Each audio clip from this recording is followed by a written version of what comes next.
Business Takeout presents The Healthy Entrepreneur with Maxine Choy.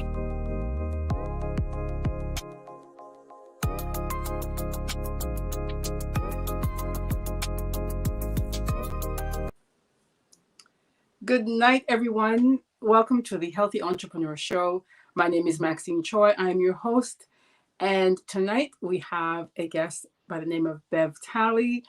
Bev, welcome to the show. I'm extremely excited to talk to you. Thank you for having me. Oh, it's my pleasure. Thank you for coming on. Before we start, though, tonight, I just want to talk about the show is brought to you by Business Takeout.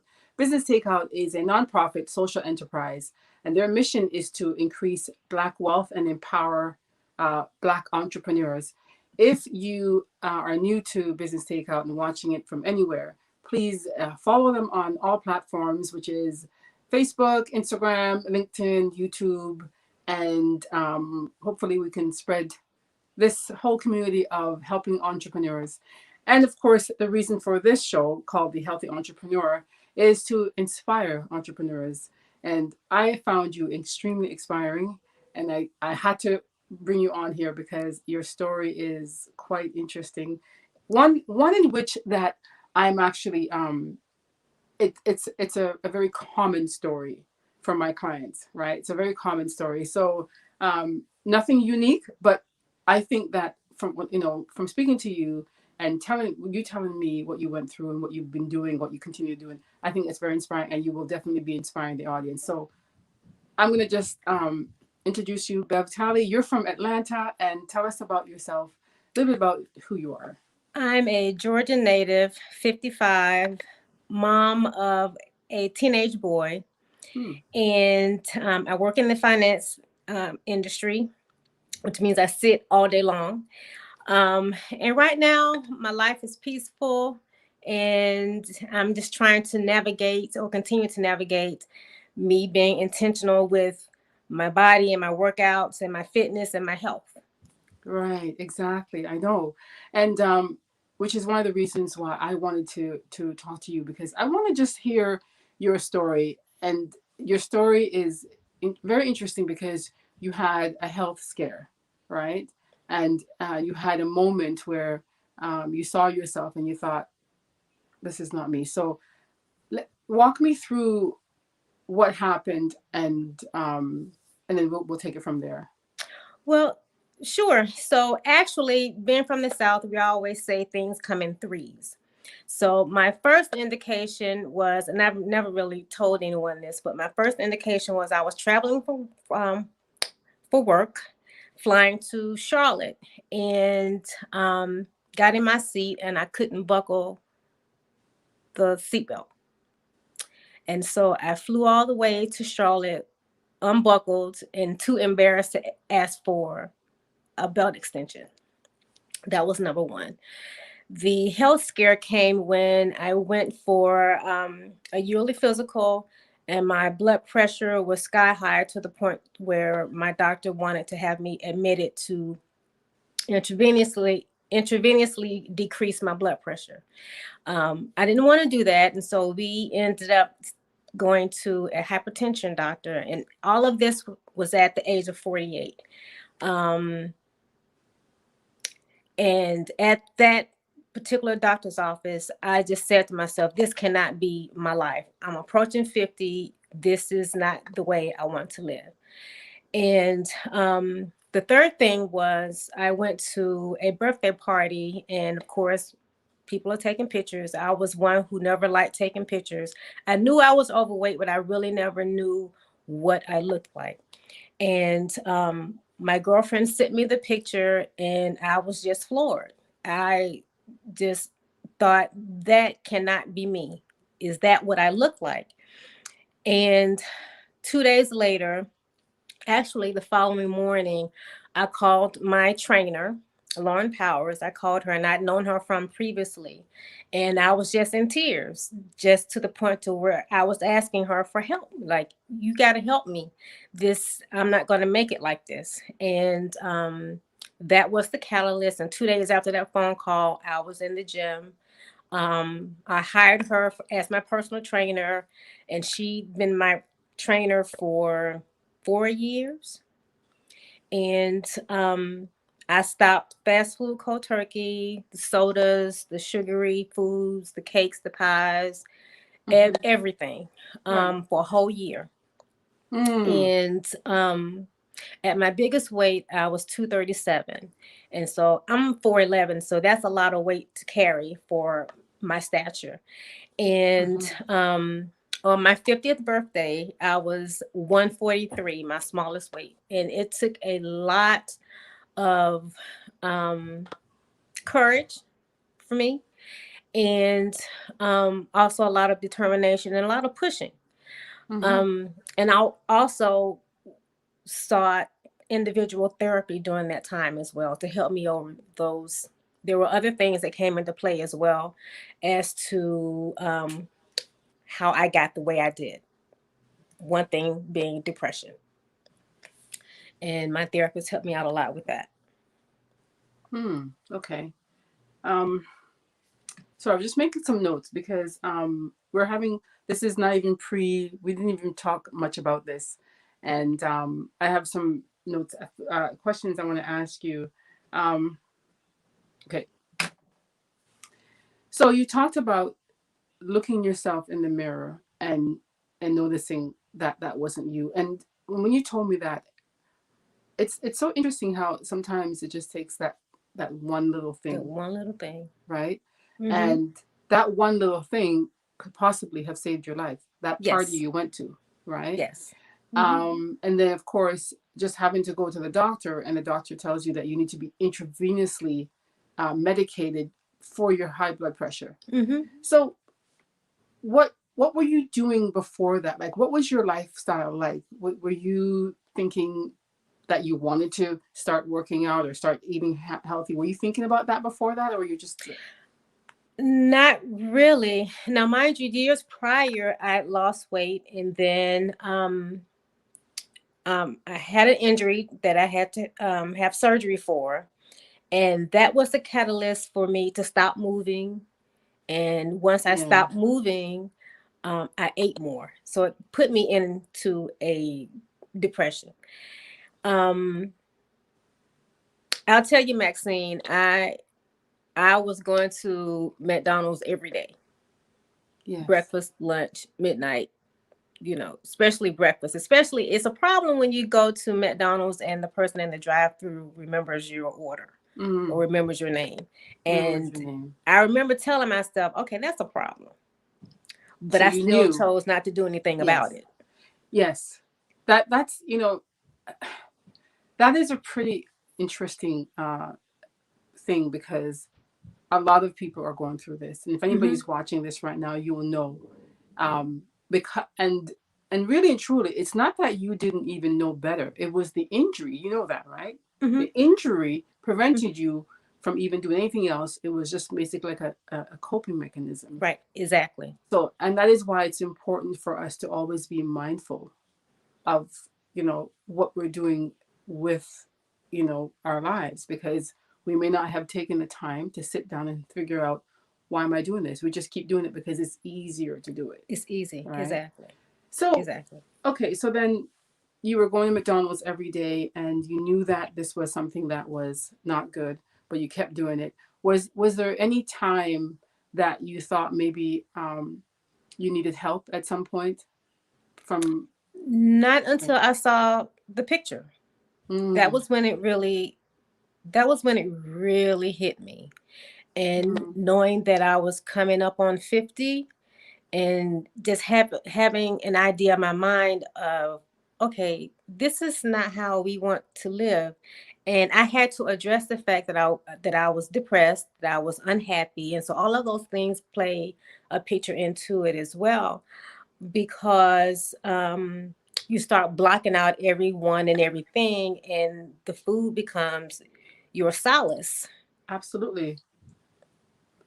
So, when you went for therapy, what was the therapy about? Because I'm thinking that somebody, would be watching this and they're thinking, well, I don't need therapy. I just need a coach and maybe like to eat better, eat different, right? So, what was the therapy for?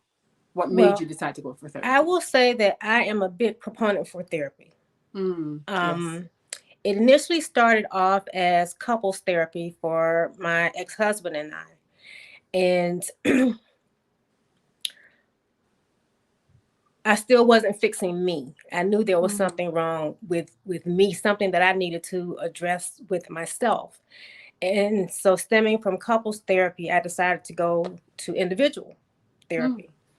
And and it all become right now it gets to be so clear because everything is rooted in your childhood and people really mm. don't understand that. But it's Absolutely. true. Generational trauma Yes, through exactly. that. Yeah, exactly. And upon addressing those things, and um, which also played into my depression, um, I began to pull the layers um, Mm, of that with the help of my therapist. And I got to the point to where my eyes were open. I felt a whole lot better, and I could see things with a better perspective. And I tell her to this day, you saved my life. You helped mm. save my life along with my trainer and along with the circle around me. Because you can't do it alone. You really can't. No, You you really can't. cannot. You cannot do it alone. It's just like in my ebook, shameless plug here. I just launched an ebook and it's called Lose 30 Pounds in 30 Days. And often the question I'm get asked is, can you really lose 30 pounds in the 30 days? And I love to answer that because really and truly, the answer is yes and no. Hmm. And the reason why the answer is yes is because it is possible if you incorporate diet and exercise and your mindset. Right. You can do it, right? No, you probably won't be able to if you don't apply those, or if you apply one thinking the other one's going to work, Hmm. right? Right. Without the other, you Right. can't do one without the other. And then, like you say, things come in threes.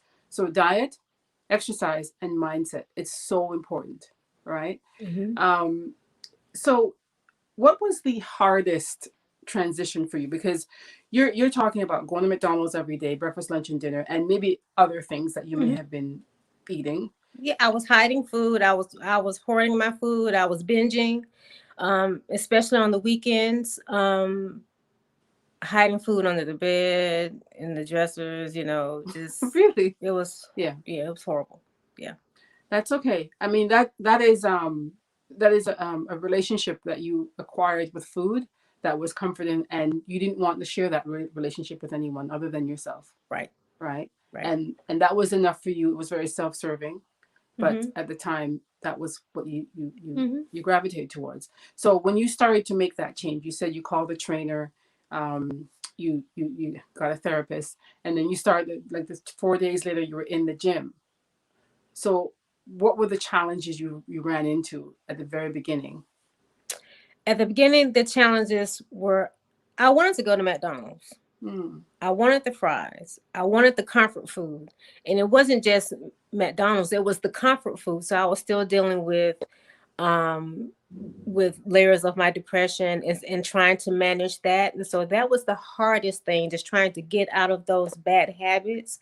And I knew that I wasn't going to be able to do that overnight, but it's like I wanted it now, knowing that I can't have it now. It's a process, it's a journey. And so I mm, had to accept the fact that this is not going to happen mm. overnight, 30 days, 60 days, No. 90 days. It took me 2 years for my first real goal when I turned Yeah. 50. It took Mm. 2 whole years. And I just dug in from there. Of course, there were sometimes some slip ups. Nobody's perfect, and that's one thing I had to realize too, is that no one is perfect in their journey when it comes to um, managing a new lifestyle. Right. You're gonna have some slip ups, and you Absolutely. have to learn to be okay with that. And Hmm. so all of those things is still what I'm learning. Absolutely. Um, and as far as my journey is concerned, I like that it has evolved. Mm. Yes. And I tell people all the time, it's not easy. It's not the 30-day fix. It's not the No. 60 day. No.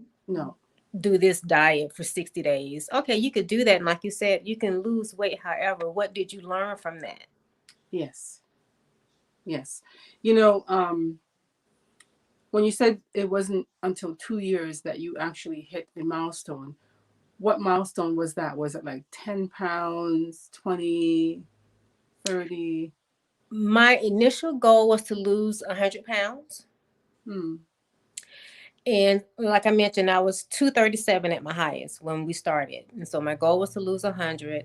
And I didn't get to the actual, well, I probably did because I kept losing, at some point, kept losing the same 5 pounds over and over and over again because Yeah. I was binging. I was still, still had some of those habits I was battling with.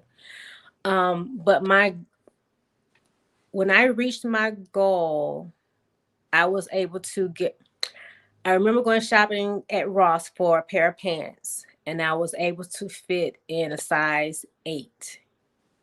Hmm. That was the first time I'd been that small since college. And I remember being in the dressing room, bawling my eyes out because I never thought that I would get to that point. Right. So that was a pivotal moment for me. Absolutely. Absolutely. Because that's a milestone for you, and it's an achievement, Mm-hmm. and it's an emotional one because you start to reflect on all the sacrifices you had to make, Right. because you do have to make a lot of sacrifice. You do. I want to go back for a little bit, and because I thought about it after you when you talked about hiding the food in the dresser under the bed. For somebody who may have been doing that as well, or even may thinking of, like, how can I have this relationship with my food, and I want it, whatever. What what was going through your mind? Like, why were you hiding it as opposed to just keeping it in the open and just eating it? I was hiding it, one, because and this was when I was married. I didn't want anyone to know Mm. that um, I was getting up at 2 o'clock in the morning and eating Oreo cookies, or eating cupcakes, or drinking soda or chips, and so it was just me hiding the fact that I had this behavior. Mm. And really, I was still hiding it from myself because it was mindless eating for me, and I Absolutely. wasn't addressing what was causing me to do that. Um, I knew, one, that it made me feel good. Of We course. love sugar. Sugar is gives us a high, and I love my sugar highs. Um, but I still didn't connect the fact of how I was eating and what I was eating, how it was going to affect me in the long run, You my never made health. that connection. Right, right. Yeah. Absolutely not. And it's like with anything, if we're whatever we're addicted to, it's comforting. So when it's Hmm. happening, we're not thinking about the long term effect. We're just thinking about the feeling that we The want right now, now, the right, instant gratification. right. Yeah. Because oftentimes it's from some kind of trauma, childhood trauma, Hmm. or anything that is happening in your life that you cannot handle, like stress, Right. emotional, emotional situations, relationship. So, what would you say, like, at what age, or what time in your life that you think made you start to do this? What was it?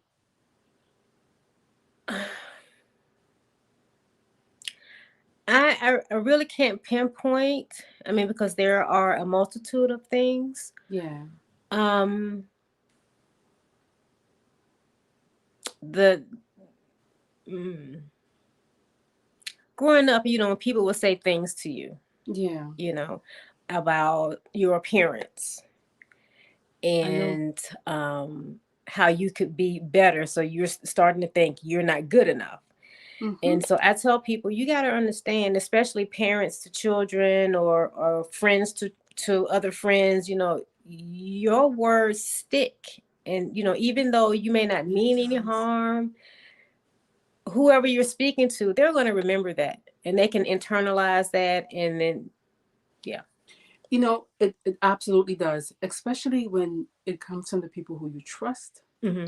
or you love, like family members, good friends, the words stick. Whether it's you're amazing, you're fabulous, you're beautiful, or why do you look like that? Or how come Mm-hmm. you're this? And look at your legs, look at your feet, look at your Mm-hmm. butt, like whatever it is, right? So yeah, Right. it does stick. And unfortunately, that is one of the traumas that we go through, Mm-hmm. where it transcends into the foods, our relationship with food.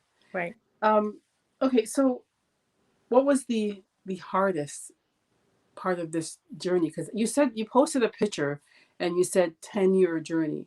So is it you're working on it for 10 years, or are you has it been 10 years?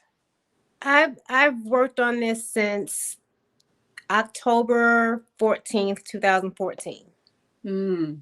So yeah, so you're going on It's 10 years. been a long time. So what's your goal weight that you're trying to reach? So currently my goal weight, and I say this all the time, and I don't even know if my body will like this weight, but I always say 145. Mm-hmm. Well, Really, I you toggle with 135, but I have to be realistic, yeah, of how my body will handle that.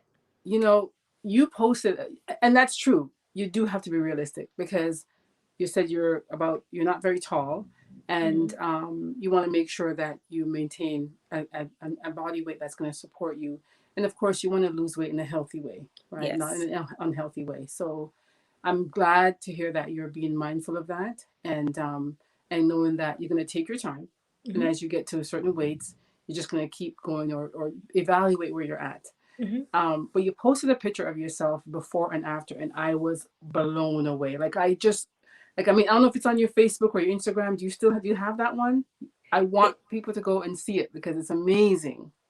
it should be on my Instagram. Okay, If not, I'll post it. I'll post it. you have to post that. That is incentive for anyone because oftentimes when people reach a certain body weight, they can't even see themselves. Right. They can't. You know why? Because they think it's hard to work out every day, to eat differently, to be consistent, and it is. But what is your why? Why do What you is want to your do it? why? Hmm. And you had a why. I You had a had a why, why, and I wanted it. I and you wanted it wanted it. really bad. And even now with my journey is me now learning how to, when I was in the midst of my working out, I was on it to where I was obsessive about it. I was obsessive about the scale. I was obsessive about working out, and I was running a lot, doing a lot of cardio, Mm-hmm. and to where I injured myself, Yeah, that's to where possible. I couldn't do the running anymore. And when I look back on it, I think it was a blessing in disguise, because if that had not happened, I wouldn't be where I am now, thinking that, okay, you're 55 now, you can't, why are you working out like this, just killing yourself? Why? Yes. And going in this vicious circle. I mean, why are you doing this? And I couldn't give an answer for that. And so I knew that I had to switch my thinking, um, and just be consistent about other things. The working out is no problem now. It's still my relationship with food. Yes. Yeah. And now I have to really focus more on that, and be intentional with my eating, and Absolutely. knowing that not to deprive myself, but to know, okay, well, today, if you eat this, and then you can eat just a little bit of it, and just do something else for another Right. meal. So you've started to have you started to eat more mindfully. Very much mindful. Very important. Yes. It's so And important, and that's very going to much help mindful. you. You know, And I hid my scale from myself. So I was about to ask you about that. You talked about a scale, and I don't have a scale in my house, and a lot of people have a scale, and I can't convince somebody to say don't have a scale because for them it's their gauge. Mm-hmm. But Mm-hmm. what is your relationship with your scale, or what was your relationship with your scale? So the relationship I had with my scale was I would weigh every morning, sometimes twice a day. And then I had times where I was weighing myself like every other day. And then it moved to every Friday. Hmm. And then it moved to, okay, well, we'll do every Saturday. And then I reverted back to every day. So I was playing this back and forth. And so this time, and it really just started this year. I said, okay, this year we're not going to be the slave to this scale. I got on it a couple of times and I was like, okay, this is ridiculous. Because sometimes it would move and I would celebrate. And next thing you know, oh, I have a bag of chips. So it was this vicious cycle. Right. And so that goes along with your journey will never be perfect because we're human. And there are things that we like to engage in, and that's food. You know, we celebrate with food. You know, Absolutely. We mourn with food. Everything is food. It is around everything. It's around everything. And but it's the relationship that you start to have with food, and it has to be an honest relationship, right? And so, one morning I said, "Okay, I'm gonna weigh this one last time." And that's it. And I stood on the scale until it just went dark. And I just picked it up and I just said, okay, we're done. Here you go. We're done. We're done. Absolutely. Yeah. And how has it been since you've ended the relationship with your scale? Well, now I'm used to it because I would go in the bathroom and it would be right there. And so usually when I walk in the bathroom, the first thing I look at is the scale. And I would have a conversation with it and I might walk by. But now I go in the bathroom, it's not there anymore. And so now I don't feel any kind of way about that space. Exactly. Because I think that what happens is the scale becomes this gremlin in your head. Mm-hmm. It's like an anchor. Yeah. And it becomes an anchor. And it's really not a motivational factor. I mean, it's nice to know your body weight. But I think that if you just stop focusing on that and just do what you have to do and just take care of your body. And everything else will fall in line after that. Exactly. If anybody has a scale, I would love for them to ask any questions. So in terms of the relationship with food, there are people who will be watching who have a relationship with food, and it could be from growing up with too much being given to you. It's that generational, that oh my goodness, your culture. You know, you have to eat food. You cannot refuse it because mom or grandma or somebody made it. And sometimes it's from lack of when you're younger, and then you tend to just want to have as much as you can. So what would you say your relationship with food and was at the time, and where do you think it stemmed from? Growing up, my household was you eat what was on your plate. We were fed a lot. You know, there was never a lack of food, but we were taught, you know, eat everything that's on your plate. So the clean plate syndrome, if I will. Yeah. And my great grandmother comes from spending summers with her. She baked a lot. And so we would have the cakes, the pies, the breads, and we celebrated around those things. And she loved us with sweets, and she loved us with food. And then my grandmother loved us with food, and my mom. It continues generation. It's just generational. And then my mom, she was a health advocate. And so, which is odd because growing up, 12, 13, she worked out a lot. She ate healthy foods. That was when we first had our introduction to whole wheat and not eating white flour and brown rice. And my sister and I were like, we don't want to eat that. You know, exercise. Who does that? You know, and so we hated that part of, you know, but going forward is what we needed. Yes. So, you know, listening to you so carefully about that and how we grew up in the culture, you know, whether you're American or Canadian or West Indian or Asian, it is a culture thing. And it's very common that these things occur with people. And the sad part is that oftentimes it is so detrimental to our health and well-being.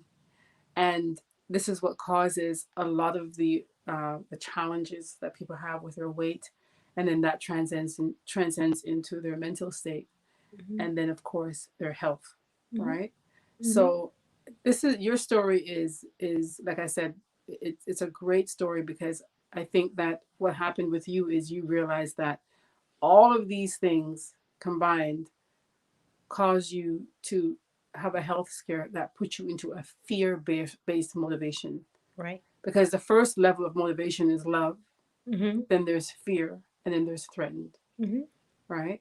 Right. So that's important. I just want to leave this message for everyone that oftentimes when we talk about motivation and being motivated to do something, we can be motivated by somebody encouraging by telling you, yes, I work out every day, I do this and this and that. And you're like, yeah, I want to do that. I think I want to do that. That sounds, I could do that. I can get up on Tuesdays, Thursdays, Fridays, and I can do it.